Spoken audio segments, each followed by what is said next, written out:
ဒီဆက်ဖွနဲ့ချက်လုံးကိုစိတ်ထဲမှာဆွဲမြဲနေအောင်မှတ်ထားပါတဲ့ဘသူကမှလွယ်လွယ်နဲ့မတနာပါနဲ့ဘာလို့လဲဆိုတော့တေချာကြည့်ရင်တနာစရာကောင်းတဲ့လူတွေမှာရွေးရှာစရာကောင်းတဲ့အချက်တွေဖုံးကွယ်ထားတယ်လို့ပါနင်ဘသူကမှလွယ်လွယ်နဲ့ရင်မဖွင့်ပါနဲ့အရာအလုံးကိုဖွင့်ပြလိုက်ရင်ဒီနေ့မှနောင်တရတတ်ပါတယ်သုံးသူတစ်ပါးကိစ္စတွေမှာကို့အမင်ကိုလွယ်လွယ်နဲ့ဝင်မပြောပါနဲ့အစဉ်ပြေသွားရင်ကိုเจ้าလို့အတိမတ်ပြုခံရမှာမဟုတ်ပေမဲ့အစင်မပြေဖြစ်သွားရင်တော့ကိုပဲအထီးတင်ကြပါလိမ့်မယ်။လေး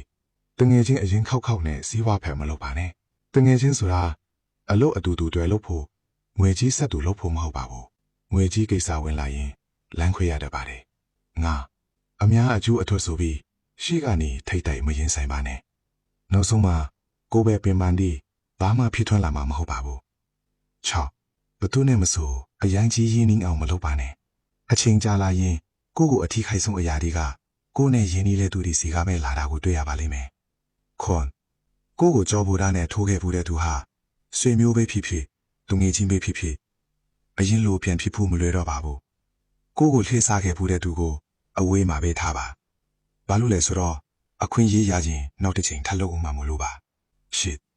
ကိုချမ်းသာလာတဲ့အခါတယောက်ယောက်ကလာမေးရင်ဒီလိုပါပဲအဆင်ပြေပြေနေနိုင်ပါတယ်လို့ပဲဖြေပါကိုရဲ့ငွေကြေးလမ်းကြောင်းကိုရှုအပ်ချက်ထိပဲထားပါကိုမှငွေစုဘယ်လောက်ရှိလဲဆိုလားဘသူကမှအမှန်တိုင်းမပြောပါနဲ့ဘသူကမှမပြောဖို့မထားပါဆိုရှယ်မီဒီယာပေါ်မှာခဏကြွားလို့မထုတ်ပါနဲ့အရန်ကြွားဝါတတ်တဲ့သူတွေဟာနောက်ဆုံးမှာကိုပဲဖြစ်စည်းမိတတ်ကြပါတယ်ကိုဘေးအင်ကအိမ်နီးနာချင်းကိုသူငယ်ချင်းအရင်ကြီးလို့တတ်မှတ်ပြီးအိမ်လွတ်နေရင်ဆွေမျိုးတွေကိုလာငွားမနေခိုင်းပါနဲ့ကိုတီးတဲ့သူမိတ်ဆက်ပေးတဲ့အလုံးမျိုးကိုလည်းတွားမလုပ်ပါနဲ့ကိုနဲ့နီးစပ်တဲ့သူတွေရဲ့အထက်လူကြီးမကြေမနက်ဖြစ်အောင်လည်းမလုပ်ပါနဲ့10တယောက်ယောက်ကိုအကူအညီတောင်းတဲ့အခါရိုးရိုးရှင်းရှင်းပဲဝတ်စားစင်ရပါကိုလည်းအင်အားမဆိုင်ထုတ်ခြင်းပိုက်ဆက်လည်းမကုန်ချင်ဘူးဆိုရင်တော့အဲ့ဒီကိစ္စတွေထဲဝင်မပတ်တတ်ပါနဲ့17အလဲအပတ်ခကြီးကပြန်လာတဲ့အခါကိုပါကိုရှော့မပြောပါနဲ့ကိုကပြိုရွှဲမှုကိုမျှဝေတယ်ဆိုပေမဲ့နားထောင်တဲ့သူကကြွားတယ်လို့မြင်တတ်ပါတယ်သူတစ်ပါးရဲ့တာသမီတွေကိုဘလောက်ပဲဆိုတွားပြီးဆုံးမပိတ်ပင်တာမျိုးမလုပ်ပါနဲ့သူတစ်ပါးတာသမီကိုတွားဆုံးမတာဟာမိဘကိုပါးရိုက်လိုက်တယ်လို့ပါပဲအလောအကိုင်းနဲ့ပတ်သက်ပြီးမျိုးဟောင်းကလူတွေနဲ့မဆက်သွယ်ပါနဲ့ဦးတွေးဖို့ရှိရင်လည်းထမင်းအတူတူစားပြီးမှပဲပြန်ချိန်ပါစနစ်ကိုအတိမပေးတဲ့ကိစ္စရပ်တွေကိုကိုလည်းမသိတယ်လို့ပဲနေလိုက်ပါထပ်ပြီးတော့လည်းရှောင်မမေးပါနဲ့သူတို့ကကြွေးမွေးအိတ်ခန့်တယ်ဒါပေမဲ့ကိုမဖိတ်ဖို့ဆိုရင်လည်းကိုမသိတယ်လို့ပဲနေလိုက်ပါအဆက်သွဲမလို့တာကြားပြီးဖြစ်တဲ့သူကလာနှုတ်ဆက်ရင်လည်းပြန်ပြေဖို့မလိုပါဘူး73အိမ်တော်ဖက်ရွေးချယ်တဲ့အခါကိုမှအရေးအချင်းမရှိသေးဘူးဆိုရင်အယံလှလွန်းတဲ့သူကိုမရွေပါနဲ့စောင့်ကြည့်နေမဲ့သူတွေအများကြီးရှိလာပါလိမ့်မယ်အောင်မြင်မှုမရသေးတဲ့အမျိုးသားတွေအနေနဲ့ဇနီးတဲ့ရဲ့မိဘအိမ်ကိုခဏမတော်ပါနဲ့အိမ်တော်ပြုပြီးရင်လည်းမိဘတွေနဲ့အတူတူမနေပါနဲ့ဘာလို့လဲဆိုတော့ကိုဘယ်တော့မှလူလားမောင်မှာမဟုတ်လို့ပါ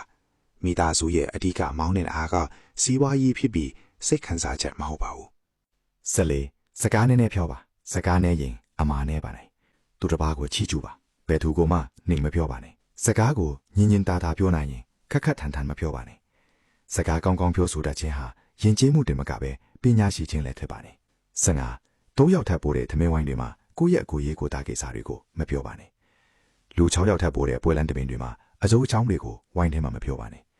ဝါတဲ့သူတွေကိုအရက်အတူတောက်ဖို့မဖိတ်ပါနဲ့လူ9ယောက်ထပ်ပို့တဲ့တောက်ဝိုင်းတွေကိုတော့ရှောင်ကျဉ်သင့်ပါတယ်16သူတစ်ပါးကဖိတ်ကြွေးတဲ့ပွဲကိုကိုယ့်ဘက်ကဧည့်သည်တွေထပ်မခေါ်သွားပါနဲ့ဧည့်သည်ကဧည့်သည်ထပ်မခေါ်ရဘူးဆိုတာစီကံပါကိုတွေးတဲ့သူတွေထမင်းစားနေတဲ့ဝိုင်းကိုတွေးတယ်ဝင်မရှုပ်ပါနဲ့သူတို့ကအာနာလို့ခေါ်တာပဲဖြစ်ပါလိမ့်မယ်19ဘယ်သူကိုမဆိုအကူအညီတောင်းတဲ့အခါဘလောက်ပဲယဉ်နှီးပါစေအကျိုးအများတစ်ခုခုပြန်ပေးရပါမယ်ရုပ်ပိုင်းဆိုင်ရာအသွင်ဖြင့်အရေးချင်းထက်ရှေ့ကနေဥဆောင်နေရပါမယ်မဟုတ်ရင်တော့ကိုယ့်ရဲ့အရေးချင်းကိုအထင်သေးခံရတတ်ပါတယ်